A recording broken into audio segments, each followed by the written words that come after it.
How you doing? I'm David Brenner. Don't you move an inch because Profiles is coming right up now.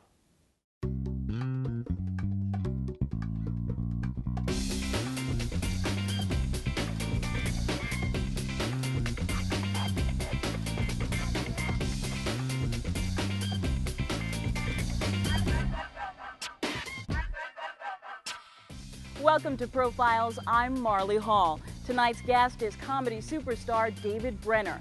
In the past 30 years, Brenner has achieved some pretty remarkable milestones. He currently holds the record for the most guest appearances on The Tonight Show, with a grand total of 158 appearances. Plus, he served as Johnny Carson's guest host 78 times.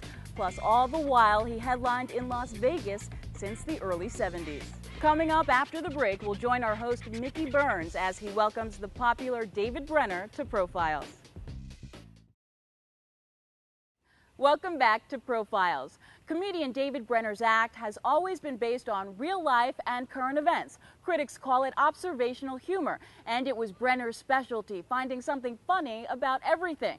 Outside of comedy, Brenner has made headlines recently for his engagement to former Olympic skating champion Ty Babylonia. Let's go now to our host, Mickey Burns, on location at Ashford & Simpson Sugar Bar in the heart of New York City, as he welcomes comedian David Brenner to Profiles. And how about this other lawsuit? How about this pedestrian who's suing a tourist in New York because the pedestrian's walking down Broadway and this tourist leans out a 6th floor hotel room window and he pees on this guy's head. And no matter where the guy went, the guy kept hitting him in the head. So the police go up there and they arrest him. Arrest him? They should have given him a medal. Most men can't stay inside the ball. They should have made him an instructor. David Brenner. How you doing? Welcome to our show, Profiles. Thank you. Pleasure meeting, of course, comedy icon. Remarkable career, spans almost over 35 years, I believe, and still in progress. Still, well, everything. It's a work in progress. Work in progress. You die, let me tell you, you die green. If you don't die green and you think you know it all, you really missed it. Because you never get to the perfection. You never get to perfection. And I'll tell you what's interesting.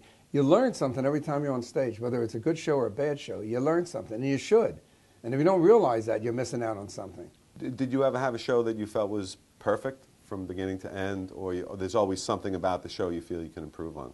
I think if I were to say anything, my best performances, I do very well live, but I would say that the Tonight shows, the stand-up, the monologues, I did 158 Tonight shows. They did 157 monologues. Right. And I would say that those monologues were, I never had a joke really miss, but I really worked at it. Are you as passionate today about comedy as you were when you first entered the business? I don't think I've ever been passionate really about comedy. No, I got into this as a lark. I was a documentary writer, producer, director. I know you were. And I stopped that for a year because I was burnt out. Right. And I'd always been funny, so I got up on stage just as a lark. And I figured I had enough to get through a year if I tightened the belt. Right. And I didn't want to make a big decision on my life. I thought I'd end up in Hollywood as a writer, producer, director of movies. And then at the end of the year, I thought no one's ever going to believe that I'm a comedian, that I did it. So I'm going to do one television show and then I'll quit. Sure. And it turned out to be The Tonight Show. Yeah. And I had $10,000 worth of job offers the next day. There's no, I hit the mother load. You sure did. So the passion, the passion was never there. I did want to mention when I saw you at the Sands a few years ago, you came out and you did a monologue, basically, telling a story about going to the dentist. And we were preparing for this interview, I said, I wonder if David, number one, remembers doing that monologue about the horrific experience he had at a dentist because the people loved it. And also, over the 35 years, how many jokes that you told do you remember and how many don't you remember? We figured that you remember most of them. Well, that's a good question. If I am given the key words, and given a moment to think about it, I can remember just about everything. And I would say that over the years, and this must be 10 to 15 years ago, I had done over 23 hours on television of jokes.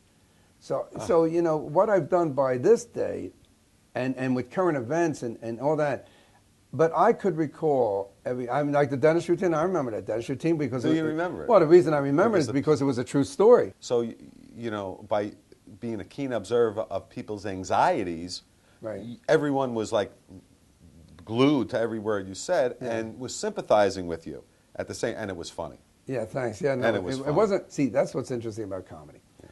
It wasn't funny when it happened. No. It was horrible, but then I made it funny because it takes time. The tragedy, you know, someone once said that comedy is tragedy with the passing of time. It takes time until it's funny. Then it became funny. Then I embellished it. Then every part of it I made funny until the whole chunk was funny. But it wasn't funny when it happened. No. And I do it with the news.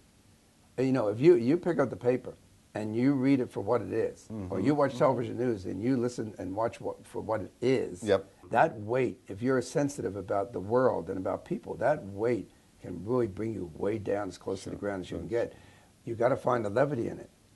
And I know that, you know, like after 9/11, I worked that night.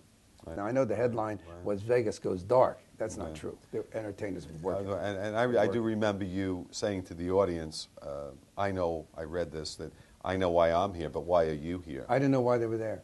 And I thought it was terrible that they were there. Right. But what happened is after the show, the people, I've had adulation, but the people rushed the stage and they were shaking my hand and thanking me, not for being funny, but for making them laugh. And I realized that those hundreds of people came in that night to get some relief. So they were looking for medicine. That's it, exactly. And the only medicine that there was available was humor. Few entertainers. And that's when I made the decision, number one, I'm not going to work for this corporation anymore. And so what I did is I went out on the road on the 14th of September. I started my road and booking my agent, you know, Rich Super started booking me around the country. And you call it was Laughter to the People, I think. It was a tour. Yeah, Laughter to the People. Very good. Laughter to the People. And you said it was life-altering experience for you. It was wonderful. Yeah. And you said about that tour that the audiences were never more receptive. The best audience that you ever had in your life. Ever. But you get on that stage and the people are laughing so heartily. It isn't because they've taken drugs. It's because they're so depressed that this is their outlet. You take them away for, I do it between an hour and 15 and 90 minutes. Yeah. And you take them away from the world's trouble for that time. They're so appreciative, as I am. Right. You know, when I do a lot of ad-libbing. You know, I write on stage. It doesn't make it better. It's not a qualitative statement. The guy who sits at home with the computer, it's just as difficult and it's just as rewarding and good. So when you're out there and I do something about something that's happening, I make myself laugh. You know, I hear it for the first time. It's so automatic with me. It's a gift from my father. It's a genetic gift that when the words are coming out of my mouth, I'm hearing them. So sometimes I'll tell a joke, and I had to hold back. I'm cracking myself up. I think, oh, that's so funny. Yeah. You you just mentioned your father. I ran across something you said regarding your philosophy on comedy, and your father was involved in that, obviously. And you said one time, my father told me that there is something funny in everything. He said, all you have to do is look for it. He believed that. He did believe that. And I'll tell you, I remember when I was about 4 years old, and we were walking in the neighborhood, and there was this a neighbor of ours, and he, obviously something happened, he got a flat tire. And it's a poor neighborhood, and just a flat tire alone is a horror. And, you know, when you're poor, anything, toothpick broke, oh God, how are we going to get more toothpicks? And he was fixing the tire, and he couldn't get, the lug, whatever they call it, the lug off. He couldn't get the lug off, and it was like a hot July day, and he was sweating, he was crouched down, and he was cursing, he was banging these tools in the street. And my father said, you know, whatever, Connolly. He said, what's funny about Mr. Conley? Yeah. And I said, nothing's funny. I mean, the poor guy, he's got a flat tire, he's sweating and cursing. And I said, nothing's funny. He says, there's something funny in everything. Look at it again. Tell me what's funny. And I'm looking, and I realized, like a plumber, you know, Conley's pants were down so far, half of his rear end was hanging out in the street. So I started laughing. I said, look at his rear. He said, exactly. The plumber's moon. That's it. Yeah. He had a plumber's moon. And that's what was funny. Forget all the horror. Well, if you look at anything, there isn't a thing in the world. Now, it doesn't mean it's always in good taste or right to do it. But there's nothing in this world that isn't funny.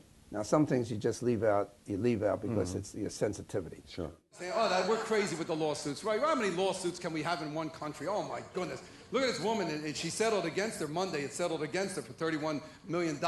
She sued the hospital because they switched her baby at birth. She's got the wrong baby. She's been raising the wrong kid for 3 years. I mean, that's the third woman in a couple months this has happened to. I have the solution. Don't cut the umbilical cord until they're leaving the hospital. Right as they're getting in a taxi. Hey, good luck to you and your baby.